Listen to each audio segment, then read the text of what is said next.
بسم الله الرحمن الرحيم الحمد لله رب العالمين وبه نستعين على أمور الدنيا والدين والصلاة والسلام على أشرف الأنبياء والمرسلين سيدنا محمد وعلى آله وصحبه أجمعين أما بعد نوينا التعلم والتعليم والتذكر والتذكير والنفع والانتفاع والإفادة والاستفادة والحث على التمسك بكتاب الله وسنة نبيه والدلالة إلى الخير والدعاء إلى الهدى ابتغاء مرضات الله وقربه وثوابه.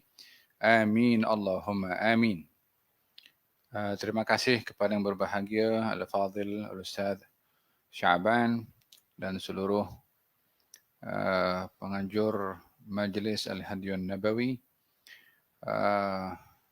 para hadirin dan hadirat yang istiqamah menghadiri majlis-majlis yang diadakan di Singapura dan disaksikan di seluruh dunia. Harapan kita moga-moga masa yang kita luangkan untuk mencari ilmu akan dicatat oleh Allah dalam golongan orang-orang yang berjihad di jalan Allah Subhanahu wa taala, karena orang yang mencari ilmu untuk menegakkan kalimat Allah maka dia berada di jalannya Allah Subhanahu wa taala. Moga-moga Allah berikan kepada kita ilmu yang bermanfaat dan beramal dengan ilmu, dan ditambahkan lagi ilmu oleh Allah Subhanahu wa taala dengan ilmu ladunni. Amin amin amin.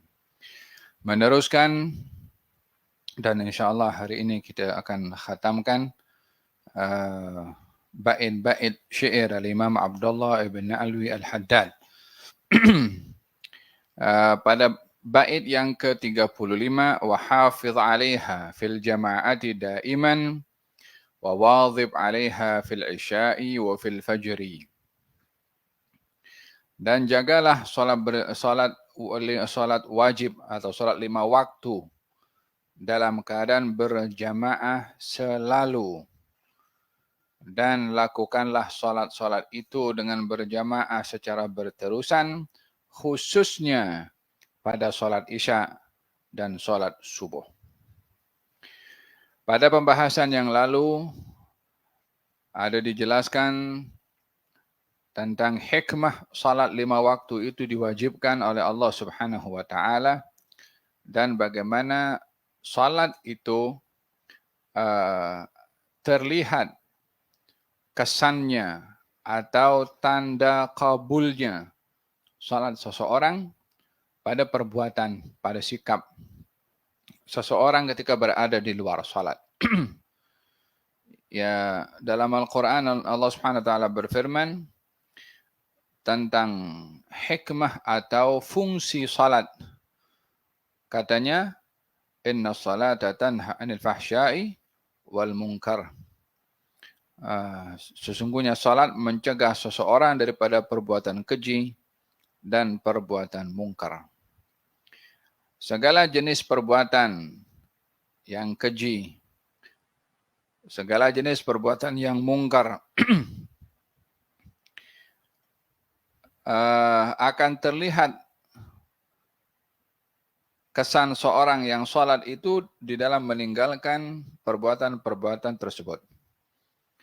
Baik dalam tutur katanya, baik dalam jual belinya, baik di dalam pekerjaannya sebagai pejabat awam, baik sebagai seorang suami, baik seorang istri, baik seorang anak, baik seorang teman. Akan terlihat kesan salat itu pada apapun status seseorang tersebut di dalam meninggalkan perbuatan yang keji dan yang mungkar. Dan ada dijelaskan juga pentingnya khusyuk di dalam salat, yang ia merupakan ruh kepada as-salah. Yani ruhus salat al-khusyuk. Jantungnya salat itu adalah al-khusyuk. Seakan-akan kalau orang salat tak ada khusyuk, umpama badan tak ada jantung. Naam. Selain daripada tuntutan salat itu dijaga pada waktunya, dijaga rukun-rukunnya, syarat-syaratnya, yang terpenting juga di dalam menjaga salat adalah menjaganya dengan melakukan berjamaah. Terdapat perbezaan ulama hukum melakukan salat berjamaah. Ada yang mengatakan fardhu ain. Yang mengatakan fardhu ain berdalilkan dengan hadis Nabi Muhammad sallallahu alaihi wasallam ketika beliau bersabda, saya teringin untuk memerintah seseorang untuk mengimamkan salat, lalu saya akan keluar untuk cari siapa orang-orang yang tidak salat berjamaah.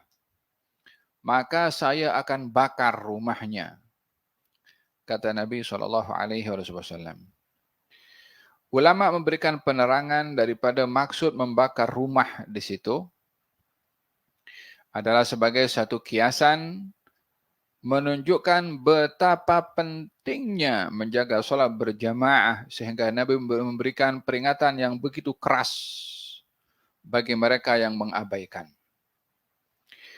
Maka diambil kesimpulan daripada hadis ini, kerana kerasnya peringatan Nabi sampai Nabi memberikan perumpamaan seperti itu, maka menunjukkan solat berjamaah adalah hukumnya wajib. Pendapat yang kedua mengatakan solat berjamaah ini adalah fardu kifayah.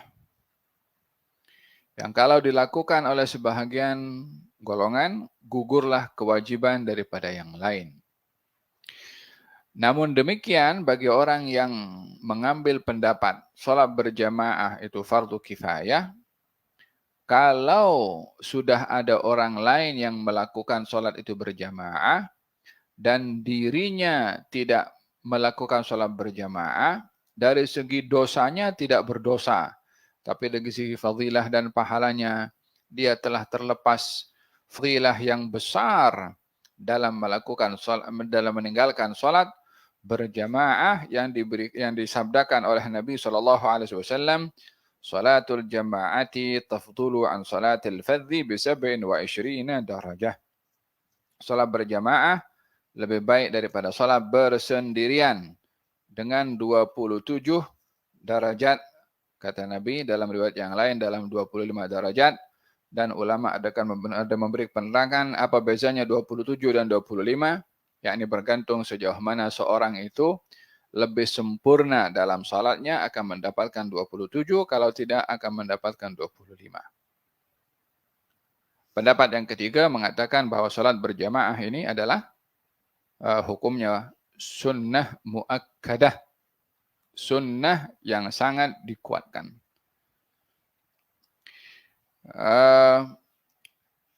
Mereka para ulama mengambil berat tentang solat berjamaah ini.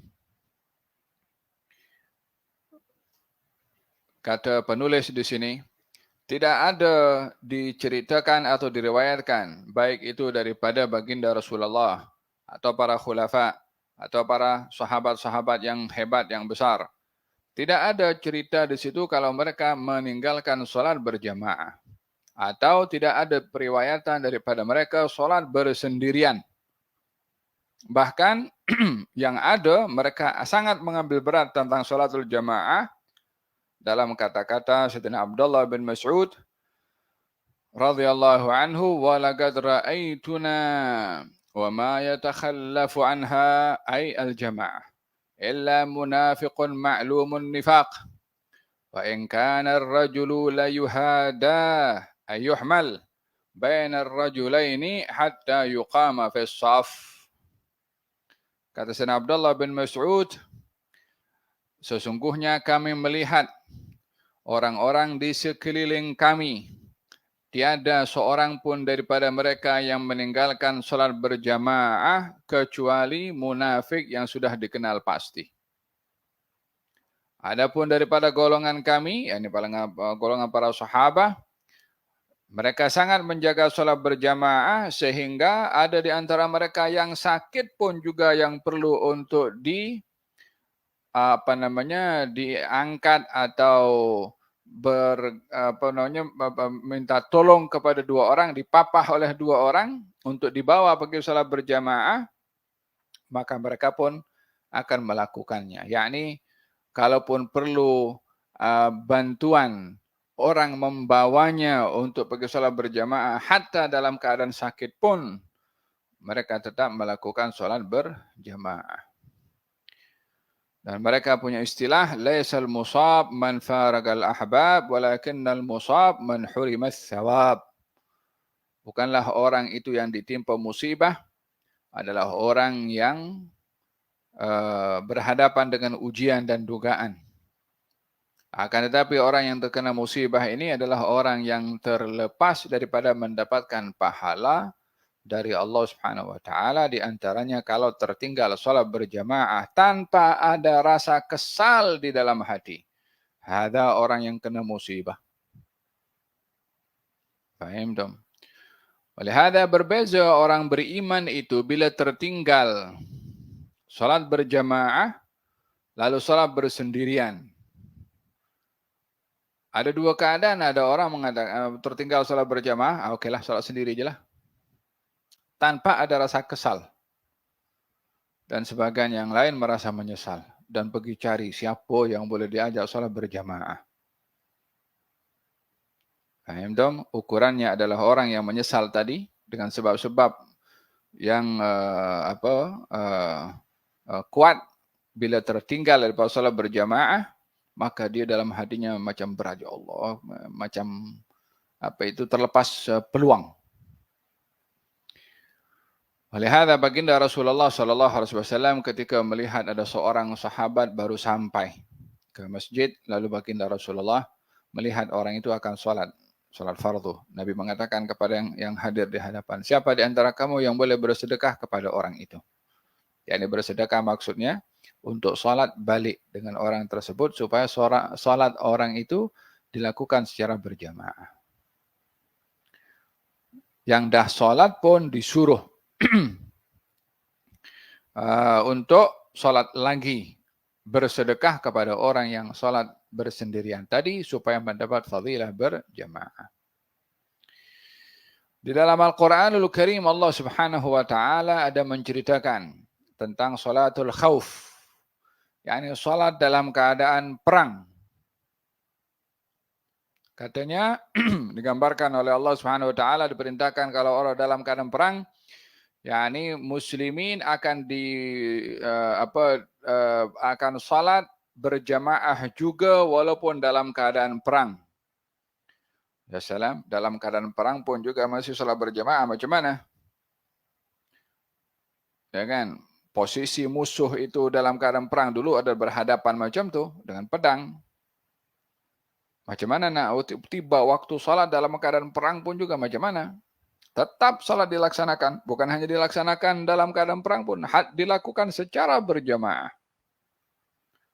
Ini juga bahagian daripada dalil yang diambil oleh golongan yang mengatakan salat berjamaah itu wajib, fardu ain, dengan dalil hatta dalam perang pun juga masih diperintahkan salat berjamaah.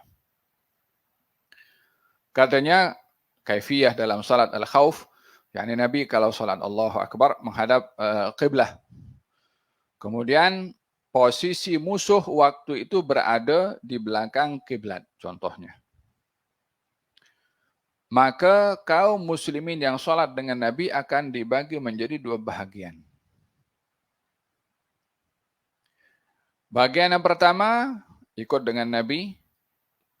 Grup yang kedua standby, berhadapan dengan musuh dan melihat bagaimana pergerakan musuh. Adakah memulai serangan atau tidak? Kaum muslimin ada yang standby. Grup yang kedua, grup pertama salat dengan Nabi, grup yang kedua standby menjaga musuh. Nabi akan salat dengan grup yang pertama hanya 1 rakaat. Pada rakaat yang kedua, imam akan memanjangkan salatnya. Dan makmum mempercepat salatnya mufaraqah daripada imam untuk melengkapkan rakaat yang kedua dan salam sendiri. Setelah grup ini selesai daripada salat pada rakaat yang pertama dengan imam dan sudah salam, makmum ini akan bangkit mengambil alih grup yang kedua yang sedang berjaga menghadap dengan musuh. Maka grup yang kedua akan mengikut baginda Rasulullah atau imam yang sedang masih berdiri membaca surat. Jadi imam bacaan suratnya panjang. Makmum atau grup yang kedua ketika ikut bersama dengan imam, makmum baru masuk rakaat pertama, imam sudah masuk rakaat yang kedua. Dalam hal ini, imam pada rakaat yang kedua tadi, selepas sujud yang kedua, akan standby setelah bangkit daripada sujud untuk menunggu makmum grup yang kedua ini menambah lagi suatu rakaat dan ikut salam bersama dengan imam. Sedemikian rupa diajarkan kaifiyah solat fardu berjamaah hatta dalam keadaan perang pun juga masih menjaga keutamaan berjamaah. Maka dalam hal ini tidaklah sepatutnya bagi seorang muslim dan mukmin mengabaikan solat berjamaah. Kata penulis di sini mengatakan bahwasanya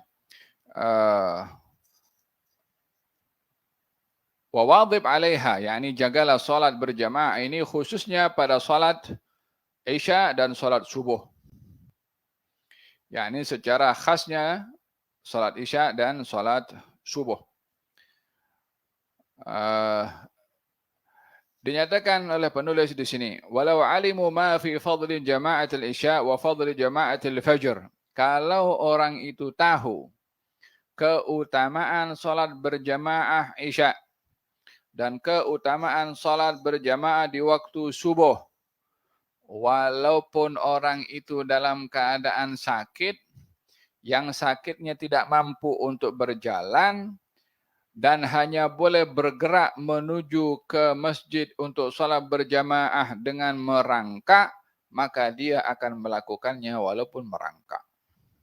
Kalau tahu keutamaan dan fadilah dan pemberian yang Allah berikan kepada orang salat berjamaah khususnya di waktu subuh dan juga di waktu Isya. Wa fil hadis dinyatakan afdhalus shalah 'alal munafiqin, salat yang paling berat bagi golongan kaum munafik adalah salat fardu Isya dan salat fardu subuh. Faham dong? Ada berkenaan dengan keutamaan menjaga salat fardu Isya dan juga fardu subuh. Wa fil hadis dinyatakan bahwasanya man shallal Isya fi jama'ah fa ka'annama qama nisfal lail. Wa man shallal fajr fi jama'ah fa ka'annama qama al-laila kullahu atau kama qala. Barang siapa yang salat Isya berjamaah, maka seakan-akan dia telah melakukan salat separuh malam, qiyamul lail. Separuh daripada malam untuk qiyamul lail dapat dicapai fadilah dan pahalanya dengan menjaga salat Isya berjamaah. Bila disempurnakan dengan salat subuh berjamaah, maka seakan-akan ia salat sepanjang malam. Ini menunjukkan keutamaan salat Isya dan salat subuh berjamaah. Nah, bait yang ke-36, wa qum fi dhalamil laili lillahi qanitan wa salli lahu wakhtim salataka bil witri. Dan di waktu malam bangunlah kamu untuk qiyamul lail. Fi dhalamil laili qanitan lillahi qanitan. Di waktu malam hendaklah kamu berdiri untuk Allah. Maksudnya berdiri untuk Allah. Salat wa qumu lillahi qanitin. Qanitin ada mengartikan qaimin, ada mengartikan khashi'in. Nah, khusyuk atau dalam keadaan berdiri karena salat dilakukan dalam keadaan berdiri, dan salat yang paling baik adalah yang berdirinya lama. Afdhalus salah tulul qunut. Salat yang paling baik kalau dilakukan dengan lama berdirinya. Maksudnya kalau berdiri lama itu yang dibaca suratnya panjang. Dan tentunya di sini salat yang dilakukan berdirinya lama dan panjang adalah kalau dilakukan salat itu bersendirian dan bukan berjamaah. Tapi kalau salat berjamaah, hendaklah meringankan bacaan karena di belakang imam ada makmum. Yang makmum itu ada orang tua, ada orang lemah, ada orang yang terburu-buru, ada hal. Maka baginda bersabda, kalau kamu menjadi imam, maka hendaklah meringankan salatnya ketika menjadi imam karena di belakang kamu ada orang tua, ada orang yang ada hajat dan seterusnya. Tapi dalam salat malam, silahkan yang panjang. Afdhalus salah tulul qunut. Naam. Kemudian salatul lail atau salat malam atau dinamakan salat tahajud. Setiap salat di waktu malam dinamakan salatul lail. Tapi salat tahajud lebih spesifik bila orang itu bangkit daripada tidurnya dan melakukan salat malam. Karena kalimat tahajud itu artinya tahajjada, menjauhkan diri atau badan daripada tempat pembaringan. Maksudnya lebih kurang kepada didahului oleh tidur terlebih dahulu dan dia meninggalkan tempat tidurnya untuk qiyamul lail. Ini ada sedikit perlawanan melawan keinginannya untuk rehat, untuk tidur dengan memenuhi perintahnya Allah Subhanahu wa taala untuk bangun malam. Afdhalus shalah ba'dal maktubah salatul lail.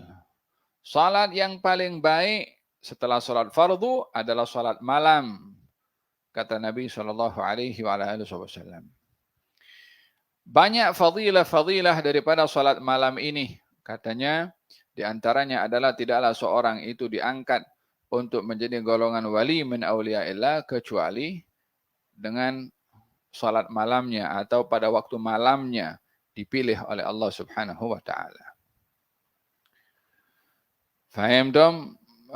Hada keutamaan menjaga salat malam.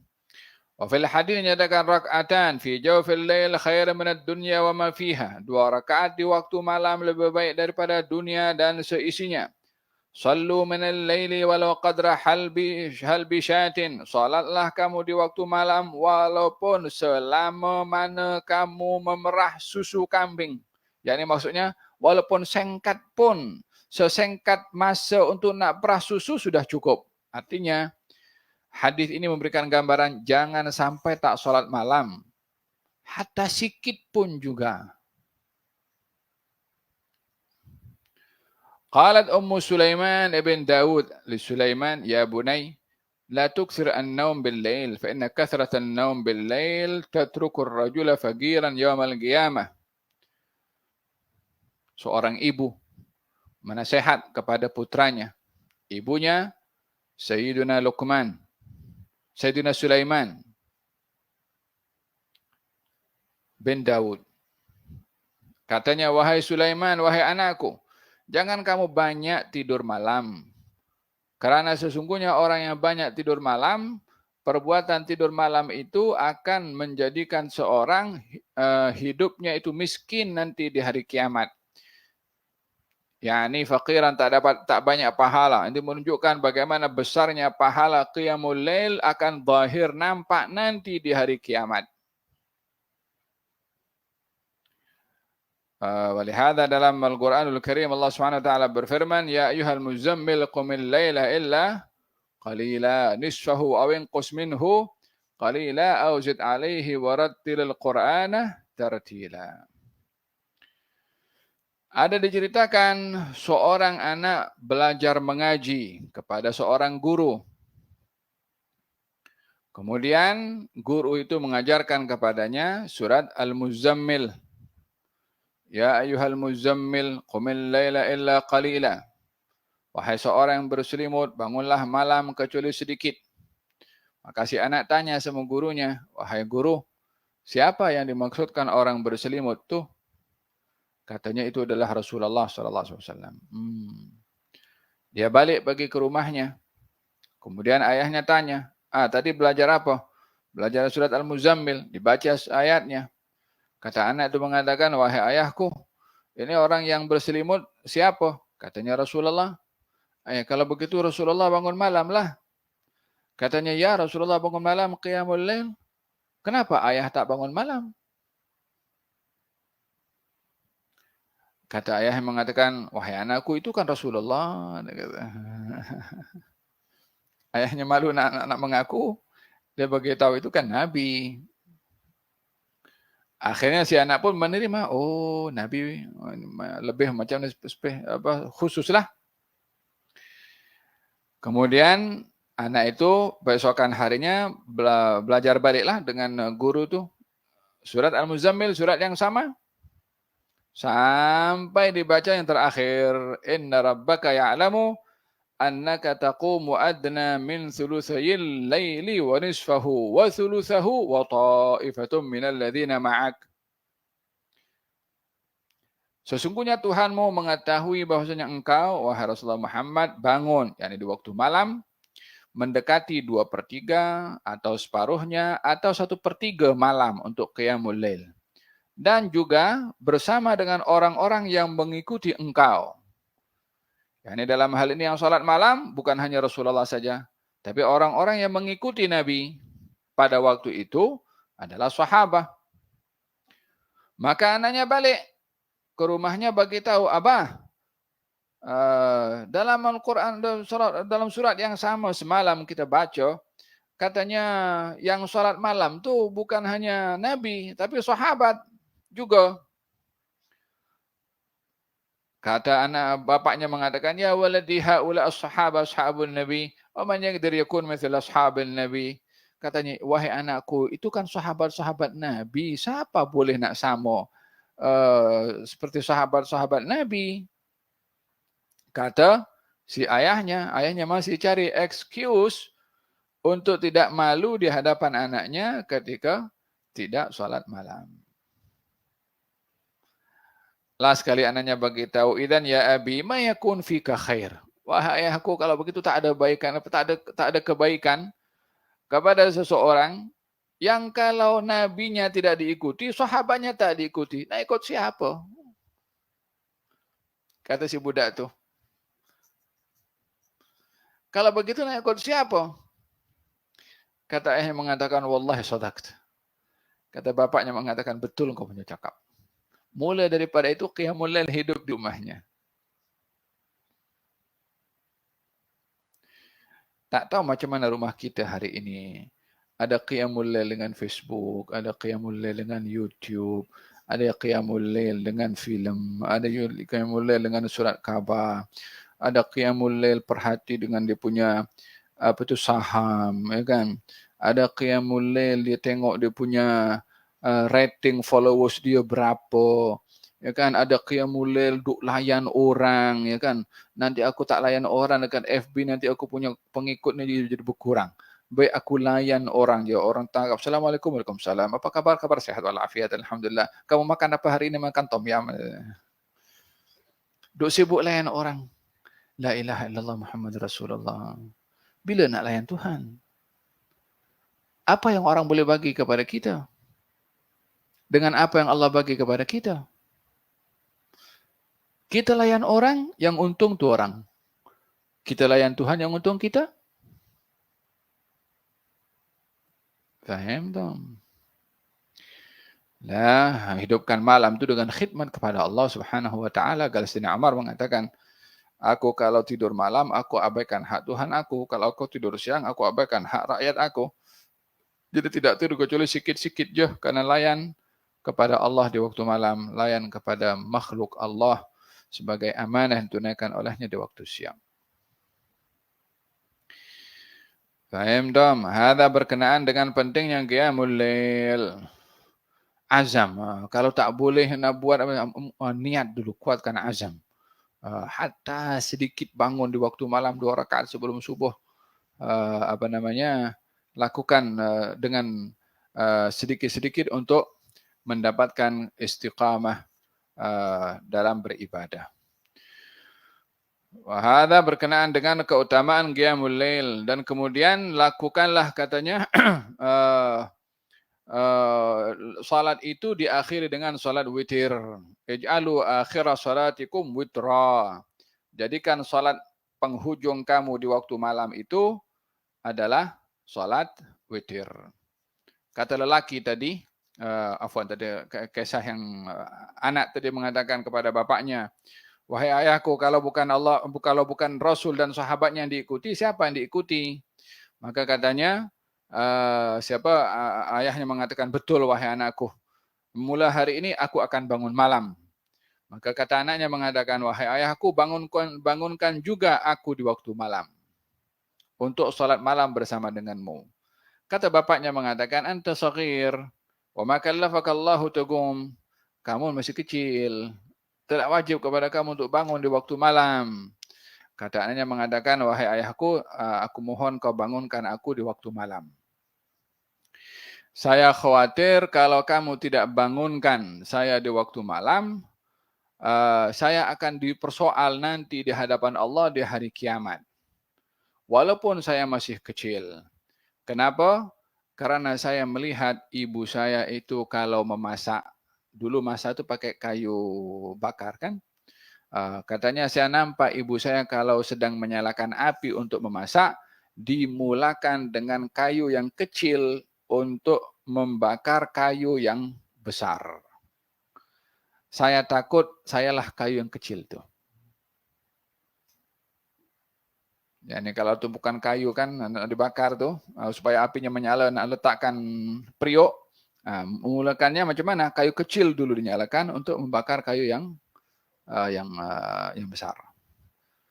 Katanya saya nampak ibu saya memulakan dengan kayu kecil, saya khawatir saya termasuk daripada yang kecil kalau tidak menjalankan apa yang diperintah oleh Allah, termasuk daripada perumpamannya sama dengan kayu kecil itu yang dibakar.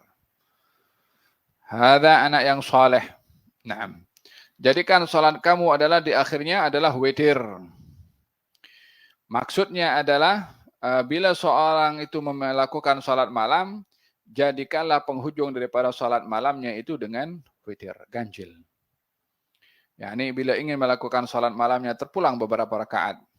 Kemudian nak buat berapa kebiasaan salat malam dilakukan oleh Nabi SAW? Nabi ada kalanya melakukan 7, 9, 11 dan juga 13. Ada pula riwayat 15. Hanya yang biasa dilakukan oleh Nabi SAW adalah 12 rakaat selain daripada witir. Sebab dalam hadis Nabi Muhammad SAW, barang siapa yang tertinggal salat malam dan menggantinya di waktu pagi sebelum matahari condong masuk zuhur 12 rakaat, maka seakan-akan dia sholat di waktu malam. Seakan-akan dia sholat di waktu malam. Artinya, bila terlepas sholat malam, dilakukan sholat 12 rakaat di waktu pagi. Karena malam itu juga kebiasaan Nabi melakukannya 12 rakaat. Jumlah sholat witir yang paling sedikit adalah 1, yang paling banyak adalah 11. Maka seorang bila ingin melakukan sholat witir, jangan mengambil yang 1 rakaat kerana terlalu sedikit, melainkan ditambahkan dengan sholat yang sebelumnya, baik itu 3, 5, 7 atau 9 atau 11. Ada berkenaan dengan keutamaan solat di waktu malam selain daripada solat fardu, solat malam. Terdapat seorang sahabat Nabi SAW yang pada awalnya dia kerap menjaga solat malam. Lalu kemudian ditinggalkan. Maka ditegur oleh Nabi SAW, la takun mithl fulan kana yaqumul lail fatarakahu. Janganlah kamu menjadi seperti si fulan tuh, dulu dia bangun malam, lalu ditinggalkan. Sebabnya,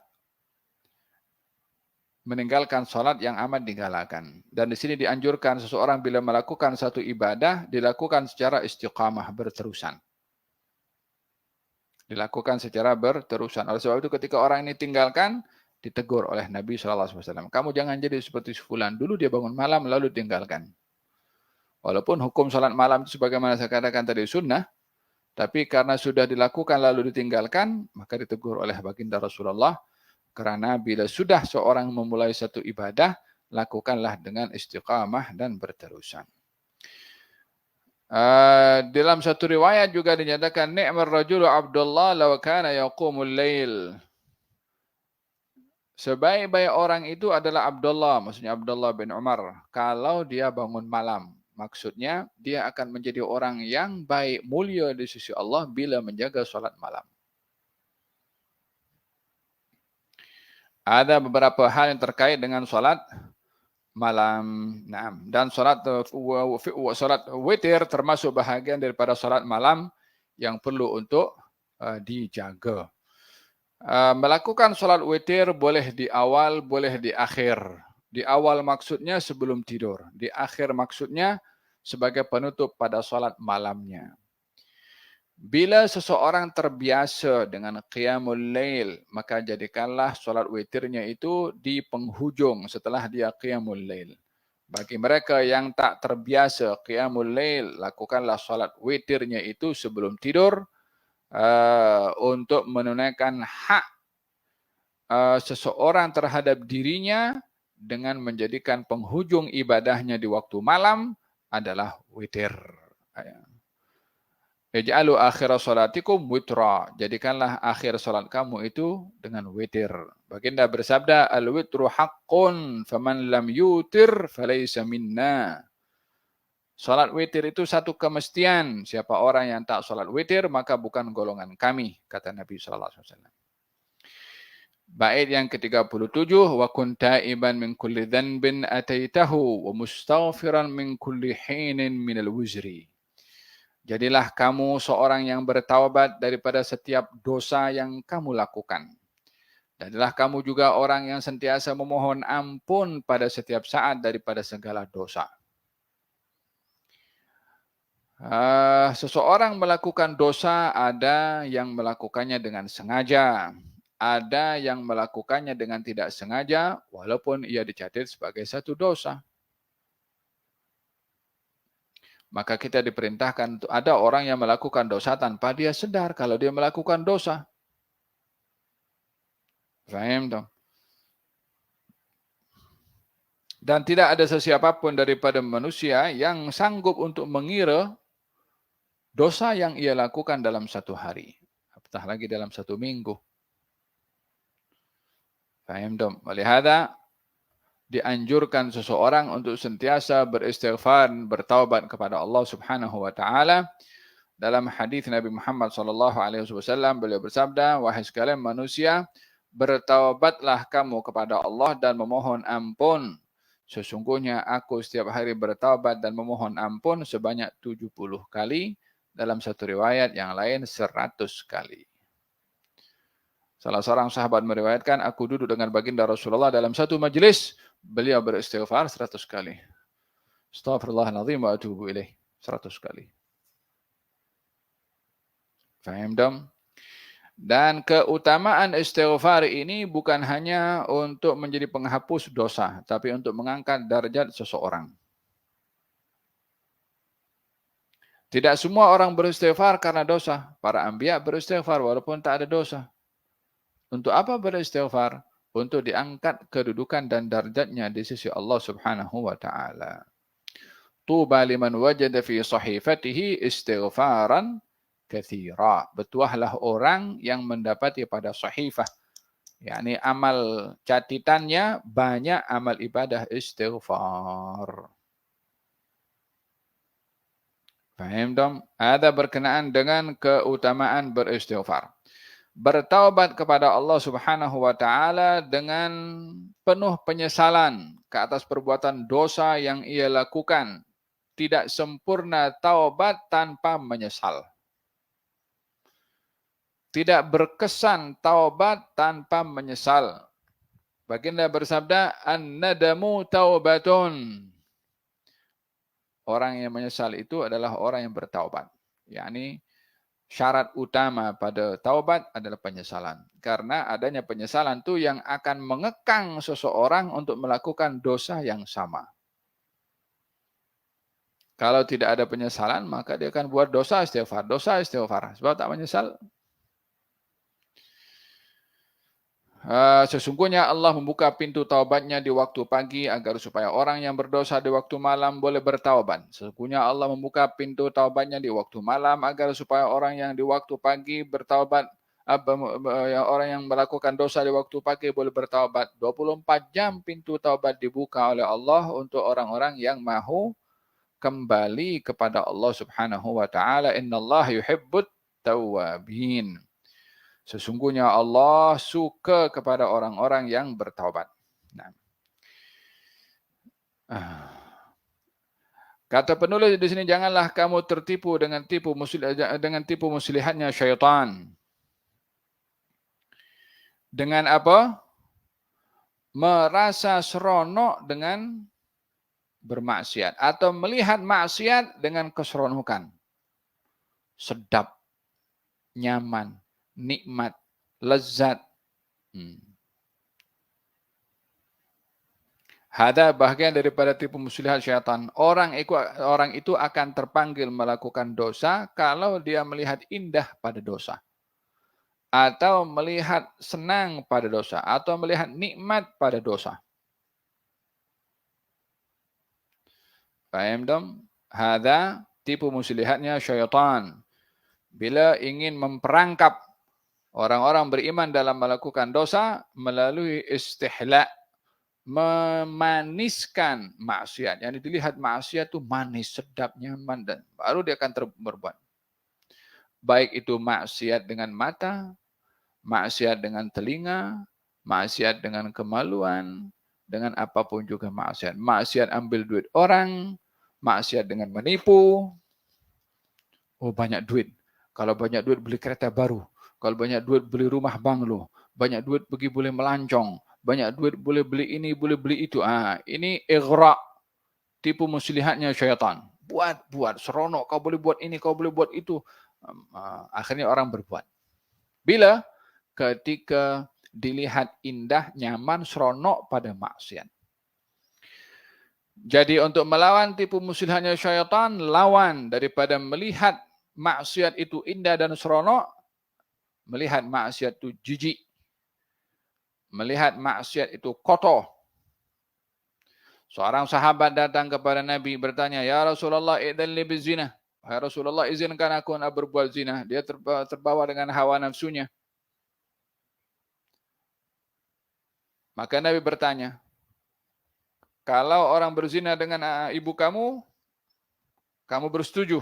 Dia kata tidak. Kata Nabi, orang lain pun tak bersetuju.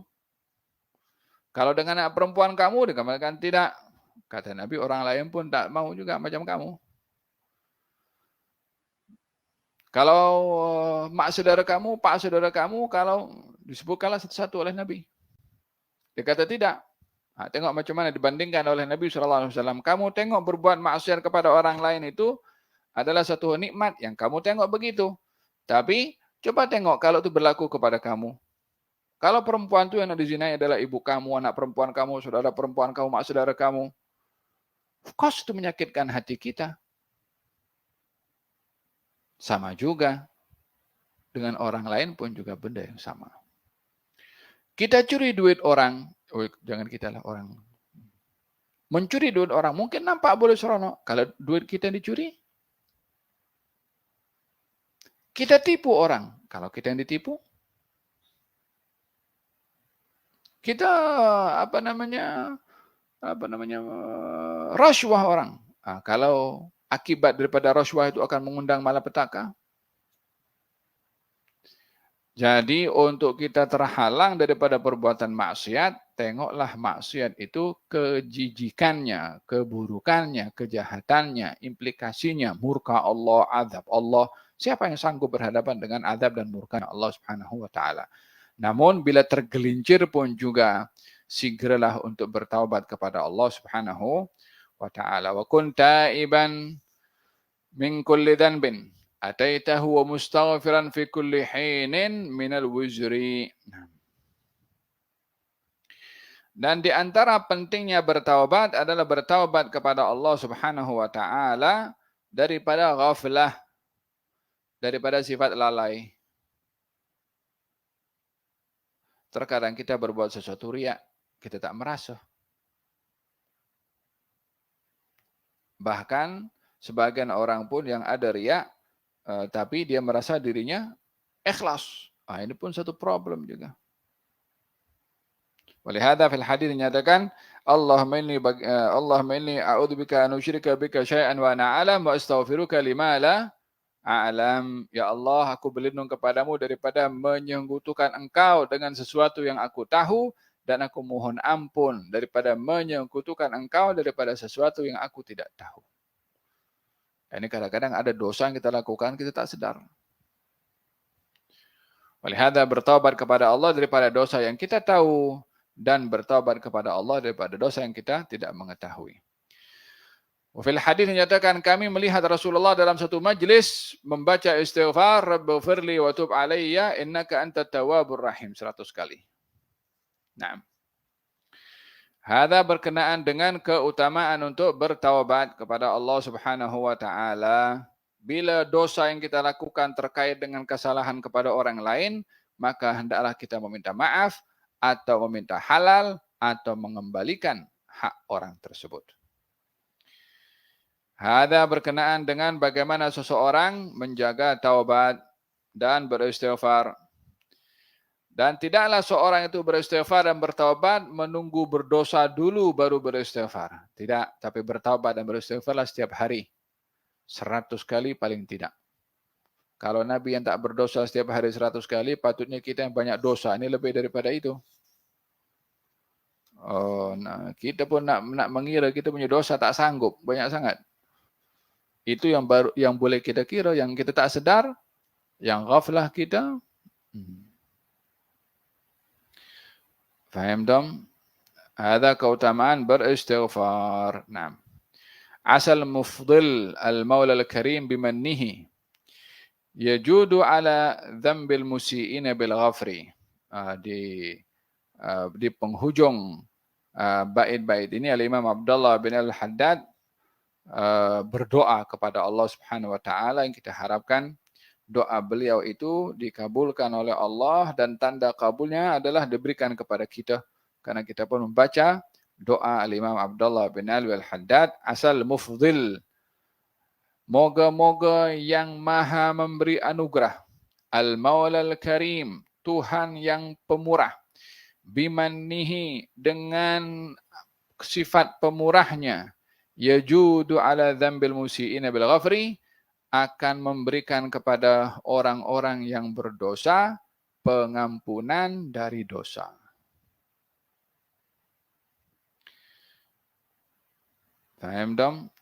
Kalau fil hadis menyatakan, kalau seorang hamba itu datang kepada Allah dengan seisi langit dan bumi dengan dosa, lalu bertaubat, Allah akan mendatangkan seisi langit dan bumi juga berupa pengampunan. Dan tiada yang menyebabkan syaitan itu menyesal seperti menyesalnya syaitan bila hamba diampunkan oleh Allah Subhanahu wa taala akan dosanya. Fahimtum? Fil hadis menyatakan, Ibn Adam, "Law balaghat dhunubuka anana as-sama', thumma astaghfartani ghafartu laka ala ma kana minka wala ubali."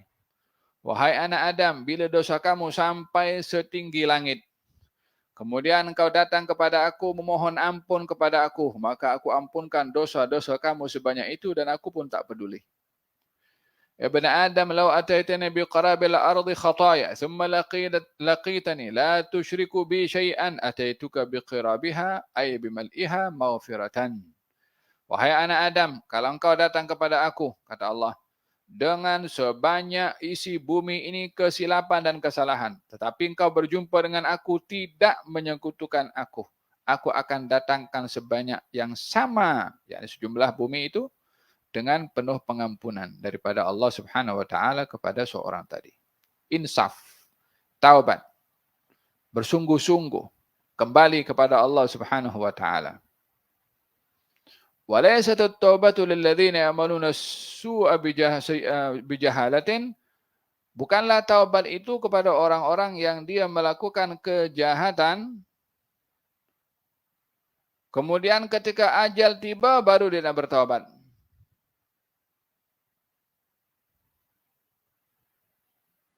Yani bila ingin bertaubat, jangan menunggu, jangan menunda. Jangan sampai seperti Fir'aun. Ajal sudah tiba baru mohon ampun kepada Allah Subhanahu wa taala.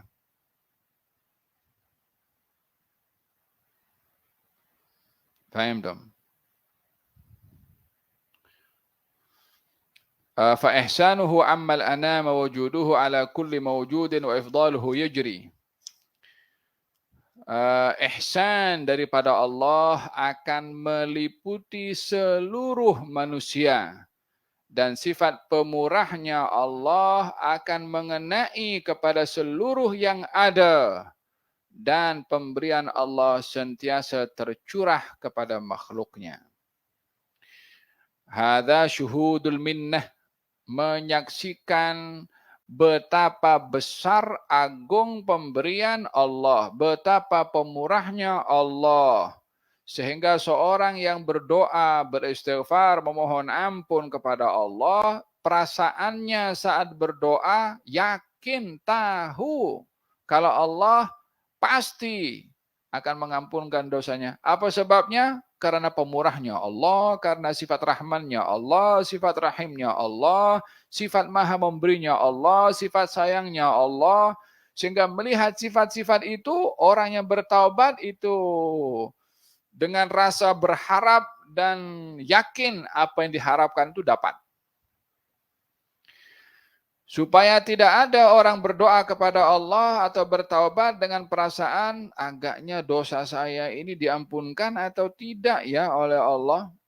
Mungkin sebagian orang kan mungkin terlalu banyak dosa yang dia buat mula dari balik sampai dia dah nak mati baru dia bertaubat.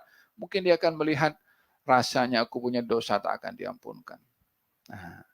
Dah punya perasaan seperti itu, ini berbahaya bagi seorang kalau lebih mengedepankan buruk sangka kepada Allah. Akhirnya dia dapat apa yang dia sangkakan dengan sangka buruk kepada Allah Subhanahu wa taala.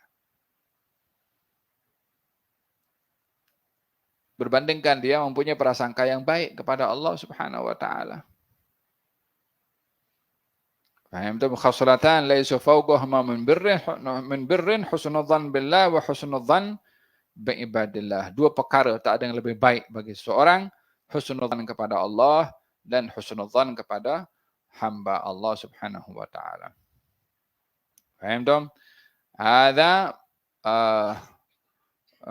apa namanya? Ihsannya Allah Subhanahu wa taala. Dalam hadis Nabi Muhammad sallallahu alaihi wasallam beliau bersabda, ketika mendengar seseorang mengatakan wa dhanubah, katanya, alangkah banyaknya aku punya dosa, alangkah banyaknya aku punya dosa. Yani dia melihat dosanya terlalu besar. Lalu baginda bersabda kepadanya, qul Allahumma inna maghfiratuka awsa'u min dhunubi wa rahmatuka arja indi min amali. Katakan, ya Allah, pengampunanmu lebih luas daripada dosa-dosaku dan rahmatmu lebih aku harap berbandingkan amal perbuatan aku. Maka lelaki tadi mengatakan. Kemudian Nabi mengatakan, yakni buat balik. Baca lagi, baca lagi. Kata Nabi, baca sekali lagi. Sampai 3 kali. Kemudian Nabi bersabda, qum faqad ghafarallahu laka. Dah bangkit. Allah dah ampunkan dosa kamu. Apa itu doanya? Allahumma maghfiratuka awsa' min dhunub, Allahumma inna maghfiratuka awsa' min dhunubi wa rahmatuka arja indi min a'mali. Allahumma maghfiratuka awsa' min dhunubi wa rahmatuka arja indi min a'mali. Baca 3 kali. Faham dong? Ada di dalam beristighfar dan bertaubat kepada Allah dan mengharapkan pengampunan daripada Allah. Qala al-Imam Asy-Syafi'i radhiyallahu anhu, ketika berada dalam keadaan naza', beliau bermunajat kepada Allah Subhanahu wa taala. Katanya, "Falamma qasa qalbi wa daqat madhahibi ja'altu ar-raja minni li'afwika sullama ta'azamani dhanbi falamma qarantuhu bi'afwika rabbi kana afwaka a'zama." Kana afwuka a'zama. Qal falamma qasa qalbi wa daqat madhahibi. Yani hati aku sudah mula keras. Yani menunjukkan sifat tawadhu'nya Imam Syafi'i. Dan semakin sempit perjalanan aku ini, maka aku jadikan harapan itu sebagai tangga menuju kepada Engkau, wahai Allah. Yani yang aku boleh bawa sekarang ini hanya harapan saja. Yang aku boleh pegang untuk berjumpa denganmu ya Allah hanya harapan akan rahmatmu. Walaupun dia punya qiyamul lail luar biasa, dia punya ilmu luar biasa, dia punya wara' luar biasa, semuanya luar biasa. Wali min awliya'illah. Alim min ulama'il muslimin. Namun pada masa yang sama, beliau lebih melihat bagaimana rahmat Allah menjadi harapan kepadanya berbandingkan apa amal ibadah yang ia lakukan. Ta'azamani dhanbi. Yani banyak dosa-dosa aku ini dan dosa-dosa banyak dan besar. Allah, Imam Syafi'i pun agaknya dosa apa dibandingkan kita punya dosa sekarang ini. Tetapi kalau aku bandingkan dosa aku dengan maaf Engkau, wahai Allah, aku dapati maafmu lebih besar berbandingkan dosaku. Itu kan ada itu apa namanya? Apa itu? Ilahi lastu lil firdausi ahlan wala aqwa ala an-naril jahimi. Di antaranya dzunubi mithlu adadir rimali. Dosa aku umpama sebanyak tumpukan pasir. Aku tidak mampu berhadapan dengan azab-Mu ya Allah. Aku mohon ampun daripada dosa-dosaku. Paham dong? Itu bait-bait syair yang cukup bagus itu, kan? Ilahi lastu lil firdausi ahlan wala aqwa ala an-naril jahimi. Nah.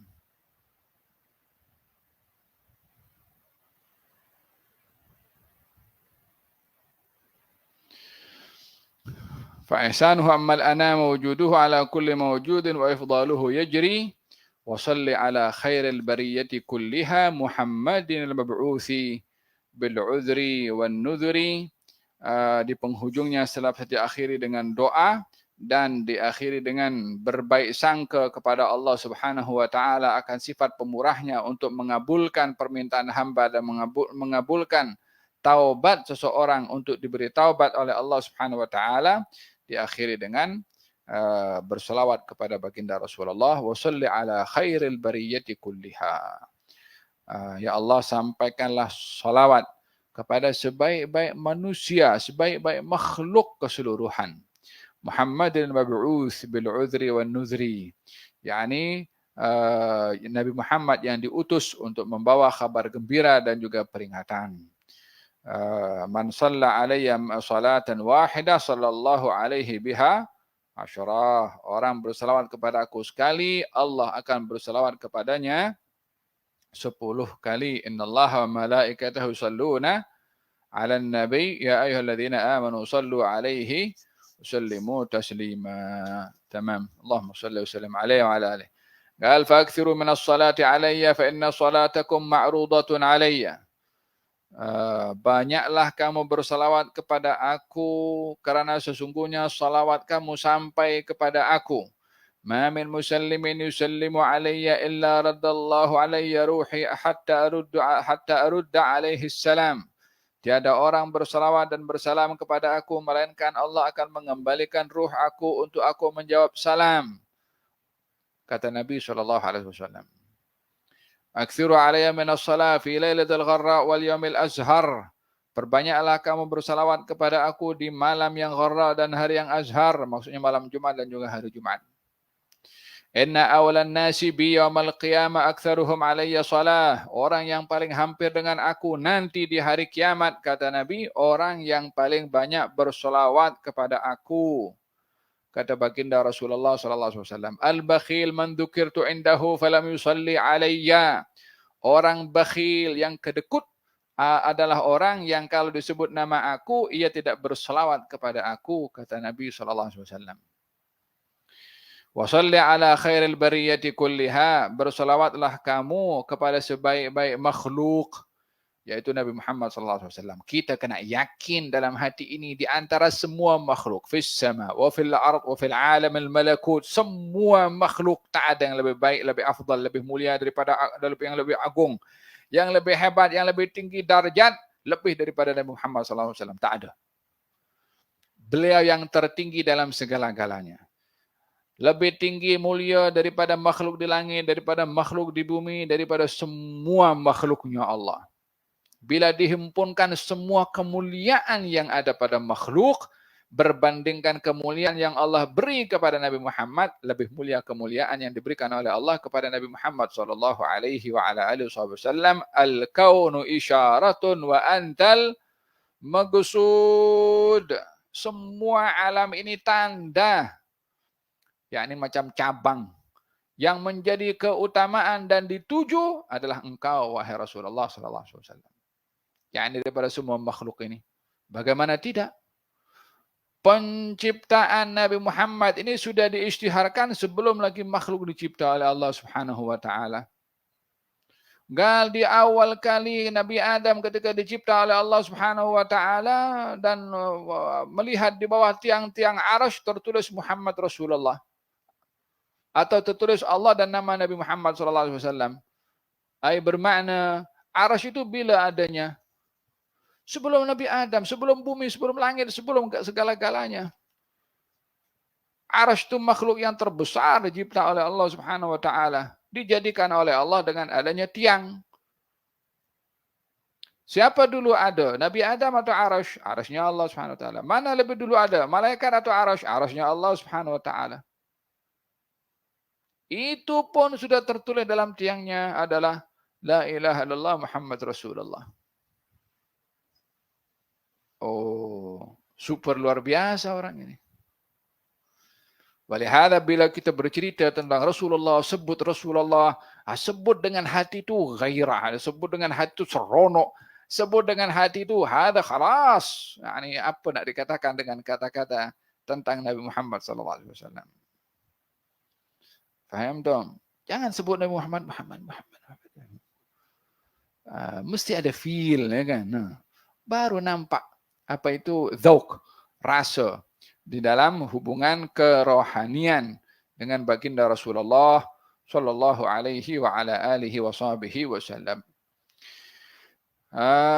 La yu'minu ahadukum hatta akuna ahabba ilaihi min nafsihi wa min walidihi wa waladihi wan nasi ajma'in. Tak sempurna iman kamu, dijadikan kecintaan kepada Nabi kesempurnaan iman. Tak sempurna iman kamu kalau aku tidak dijadikan lebih dicintai daripadanya, lebih daripada segala-galanya. Ayahnya, manusia yang lain, hatta dirinya sendiri. Nah, hadza berkenaan dengan salawat kepada baginda Rasulullah sallallahu alaihi wasallam. Jadikan kita punya wirid setiap hari itu bersalawat kepada Nabi. Malam Jumat lebih banyaklah. Bukan bermakna bersalawat malam Jumat saja dan hari Jumat. Lah bersalawat setiap hari kepada Nabi SAW. Hanya malam Jumat dan juga hari Jumat lebih daripada kebiasaannya. Faham dong? Hadza berkenaan dengan Rasulullah sallallahu alaihi wa ala alihi wa sahbihi wasallam. Nabiyul huda man azzama Allahu sya'nahu wa ayyadahu bil fathi minhu wa bin nasri.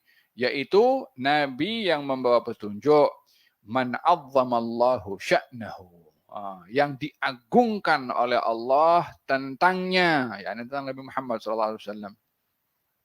Paham dong? Azzam ya fil Qur'anul Karim Allah Subhanahu wa taala berfirman, "Falladzina amanu bihi wa 'azzaruhu wa nasaruhu wattaba'un nural ladzi unzila ma'ahu ulaika humul muflihun." Dan orang-orang yang beriman kepada Nabi, terus wa'azzaruhu, menyanjung Nabi, mengagungkan Nabi, wa nasaruhu, membela Nabi, wattaba'un nural ladzi unzila ma'ahu, mengikut Al-Qur'an yang dibawa oleh Nabi. Iman, menyanjung, mengagungkan, kemudian membela, kemudian mengikuti Al-Qur'an. Ya kan? Itu satu walaupun diagihkan 4, cuma dicari pada bahagian 4 tuh yang satu. 4 tapi satu. Ketika kita berbicara tentang iman, kita berbicara tentang ta'zimun Nabi. Ketika berbicara tentang ta'zimun Nabi, berbicara tentang iman. Berbicara tentang iman, ta'zimun Nabi, pembelaan kepada Nabi. Ketika berbicara tentang iman, menyanjung, mengagungkan Nabi, membela Nabi, membicarakan juga mengikut kepada Quran yang dibawa oleh Nabi. Jadi tak sempurna kalau hanya iman tanpa dikomplitkan iman itu dengan ta'zim kepada Janabah Nabawi. Tak sempurna mengagungkan Nabi kalau syariatnya diketepikan, diabaikan, tidak dibela, tidak dilaksanakan.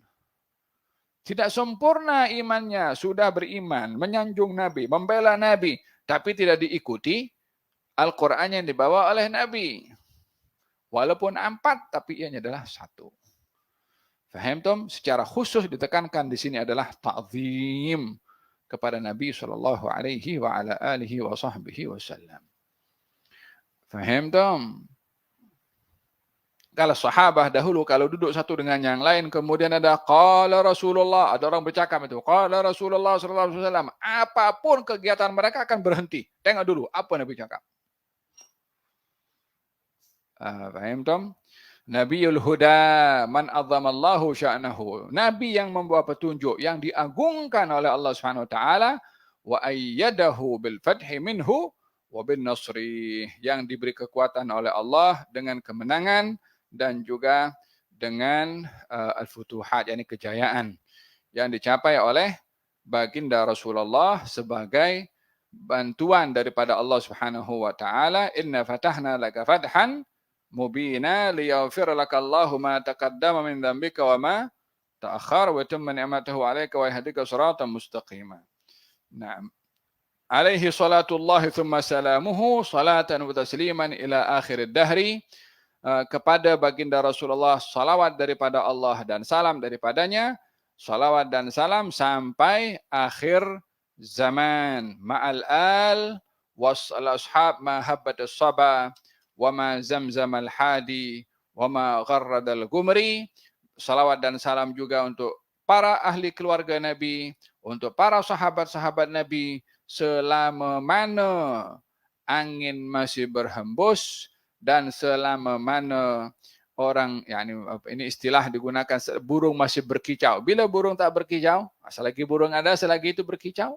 Macam itu juga salawat kepada Nabi, simbol berterusannya bersalawatnya Allah kepada Nabi Muhammad sallallahu alaihi wa ala alihi wa sahbihi wasallam. Moga-moga Allah Subhanahu wa taala memberkati majlis kita, dan moga-moga di penghujung dan penutup pembacaan kitab ini Allah Subhanahu wa taala memberikan kepada kita al-futuh wal munuh, dan apa yang dimaksudkan oleh sahibul abiyat al-Imam Al-Qutb Al-Habib Abdullah bin Abdul Haddad diberikan oleh Allah Subhanahu wa taala sentuhannya, rasanya, maknanya, rahasianya, sirnya kepada hati kita, kepada minda kita untuk memahami dan sampai kepada matlamat yang dimahukan oleh Al-Imam Abdullah bin Abdul Haddad. Dan harapan kita moga-moga uraian yang diuraikan oleh pensyarah Al-Habib Al-Allamah Habib Umar bin Muhammad bin Salim bin Hafid, apa yang diinginkan oleh beliau ketika mensyarahkan sampai kepada hati dan jiwa kita untuk kita dapat memahami apa yang mereka paham, merasa apa yang mereka rasa, melihat indah apa yang mereka lihat. Semoga apa yang mereka dapat diberikan oleh Allah Subhanahu wa taala kepada kita juga ya rabbal alamin. Kalaupun kita tidak layak, Allah Maha layak insyaallah ya rabbah. Wa sallallahu alaihi wasallam Muhammadin wa ala alihi wasallam. Alhamdulillahi rabbil alamin. So diakhiri dengan pembacaan Al-Fatihah, kita akan baca dan diaminkan bersama insyaallah ya rabbal alamin. Al-Fatihah ila ruhi ناظمها الإمام عبد الله بن علي الحداد ولمن أحبها وكل من شرحها وكل من عمل بما فيها وكل من اتصل بها أن الله يوصلنا بسرها وبما فيها وبسر الدلالة على الله والحق والهدى فيها واجعلنا من خواص أهلها ويرقينا في مراقي القرب منه والدنو إليه وينفعنا بنفحة الخير ويجعلنا من أهل الخير ويعاملنا معاملة أهل الخير ويثبتنا على أقوم طريق ويلحقنا بأعلى رفيق ويسقينا من أحلى رحيق ويدفع عنا كل تعويق ويجعل الحبيب لنا صاحبا ورفيقا ويختم لنا بالحسنى وهو عنا راض في لطف وعافية بنية صلاح شؤون المسلمين وأن يحيي فيهم حقائق السنة والبر والتقوى والهداية مع دفع الشرور وصلاح الأمور وإلى حضرة النبي محمد صلى الله عليه وسلم. الفاتحة.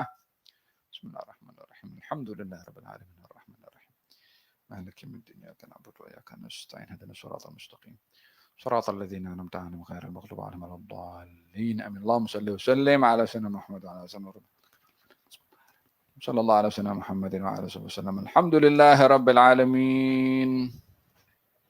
بسم الله الرحمن الرحيم.